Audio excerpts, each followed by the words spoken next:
Hi, I'm the Managing Director of Blackbright News, which can be found at www.issuu.com/Blackbright News.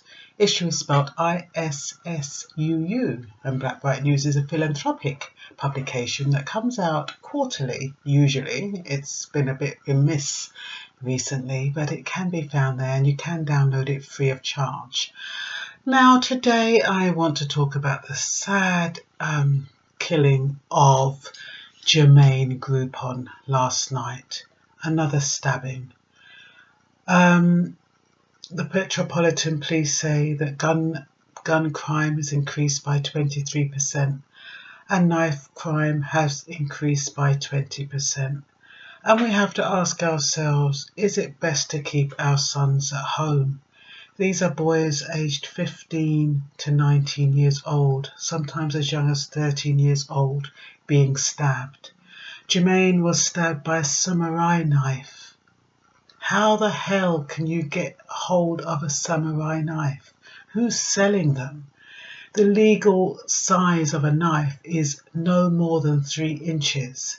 So whoever selling them should be held responsible, or there should be some charge against selling people, young people or whoever they are, knives beyond a certain length.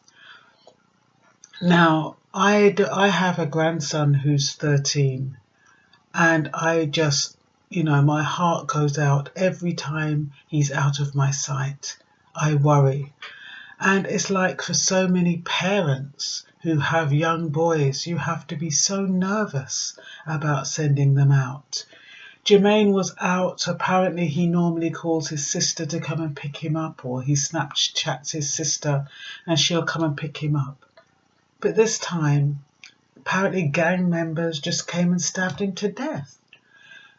I try to understand the logic behind killings and stabbings, and especially when they're not in a fight, or they're, we don't know if there's any conflict going on. There doesn't seem to be any rhyme or reason.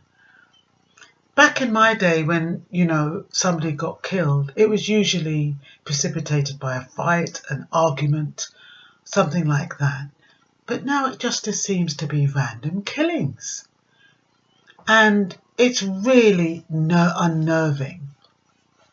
I don't really know where I'm going with this, but I guess I'm putting it out there because I'm just at a loss at why anyone would want to kill somebody. We've had people throwing acid in people's faces. And now we have the threat of nuclear warfare. It just seems as though the world is set on destroying each other. Why are people so filled with self-hatred that they hate somebody else so much that they take their lives for no reason? I'm at a loss. We're raised to believe that if you do right will be done by you. I mean, it's not a fair world. But you don't expect to be walking along the street innocently and be killed. You expect to be either, whether it's by provocation or something to precipitate that. But that doesn't seem to be happening. It just seems to be, it's the luck of the draw, whether you get home safe at night. I went out a couple of nights ago and I went to see Girls Trip. And normally I'll come out of a place and I'll go to my car and I'll feel quite relaxed. Not this time. I left the Galaxy, I left the theatre, and as I was walking to my car, which was, I reckon, about 8 minutes walk, I have never been so nervous. I was just praying all the way. And I just thought to myself, I don't like the way this feels.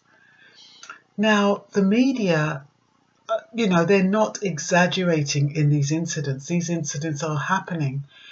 The only thing they might not have is the full story. But maybe it's the absence of the full story that makes me feel nervous about going out now. But to be honest, I said after going out that night, if the car isn't outside wherever I'm going, I'm not going. And it's a shame that I have to feel that way. I know we have freak incidents where people die in their homes, a car bulldozes in their homes or something. Or like the Grenfell Tower, it went up in flames. And I know you can have a plane crash. But, the odds of you're much safer being in your house than outside your house. Anyway, this was my little rant on knife crime today. My heart goes out to the parents of Jermaine Groupon. Quamari was killed, earlier this year. Folajimi and Arabi, he was also killed earlier this year. Apparently there was 11 deaths in 2 weeks between April and May, stabbings. So, and when they can't stab, they throw acid. What can you do? All I can do is pray for some kind of rejuvenation of the mind, some kind of self-awareness, some kind of enlightenment in these young people who are doing these crimes. The thing is that they do them and they get away with it. Nobody knows. There's no CCTV cameras in the case of Jermaine last night that I'm aware of. So these guys have got off scot-free, and obviously they don't have a conscience because they're driving around, and who knows. Anyway, have a good day and try and keep safe and try and keep your family safe. This is Myrna Loy of Blackbright News, over and out.